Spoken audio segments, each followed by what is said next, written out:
गोंदिया जिल्ह्यातील ग्रामीण भागात भीष्म पाणी टंचाईची समस्या निर्माण झालेली आहे। मी सध्या ग्रामीण भागात आहे। आपण बघू शकता या ठिकाणी बोरवेलवर पहाटापासून नागरिक पिण्याच्या पाण्यासाठी रांगा लावत आहेत। एप्रिल महिन्याच्या शेवटच्या होत्याच पाण्याचा प्रश्न तीव्र बनला असून नागरिकांना मोठ्या प्रमाणात अडचणीचा सामना करावा लागत आहे। जिल्ह्यातील अनेक गावांमध्ये हँडपंप कोरडे पडून लागले आहेत। परिणामी गावकऱ्यांना पिण्याच्या पाण्यासाठी बोरवेलवर अवलंबून राहावं लागत आहे। पहाटेपासून महिला व नागरिक पाण्यासाठी भांड्याची रांगे लावतात आहेत। आमच्यासोबत बोलण्यासाठी या गावातील महिला आहे। ताई, काय सांगणार? आपल्या गावामध्ये पाण्याची समस्या आहे, काय सांगणार?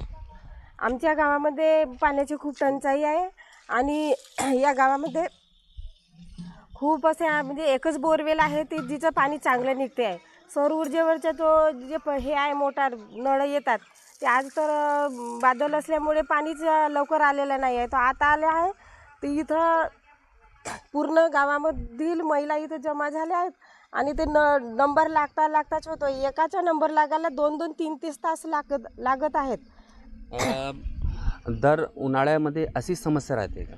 हर वर्षी अशीच समस्या राहते आणि आम्ही तिकडे शिफारस करत असतो ग्रामपंचायत आणि कधी ते तहसीलचे लोक असतात तर ते फक्त इलेक्शन पुरते येतात, हो हो म्हणतात। आता ते गावामध्ये नळ लावून दिल्यात घरोघरी, त्याला तर अजिबात पाणीच येत नाही। जलजीवनचे काम झालेले आहेत, जलजीवनचे कामं झाले आहेत पण अपूर्णच आहेत आणि ते तात्पुरते एका वेळेस चालू केलं होता तर 1-2 गुंडच मिळाला, मग बंदच झाले ते। याची तक्रार आपण केली आहे का? याची तक्रार पण केली आहे। काय बोलले काय अधिकारी? तो ते हो म्हणतात, बस हो म्हणाले की मग जातात आणि पुन्हा येऊन पाहतच नाही। नक्कीच गोंदिया जिल्ह्यातील ग्रामीण भागामध्ये जलजीवन मिशनचे कामे अपूर्ण आहेत आणि याचा फटका गावकऱ्यांना पडत आहे।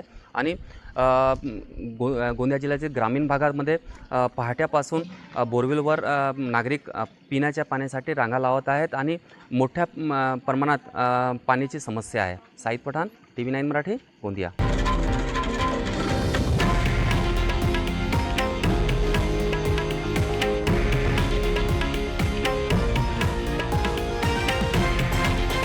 हे आहे देशातील नंबर 1 न्यूज नेटवर्क आणि आपण पाहत आहात TV9 मराठी, एकमेव।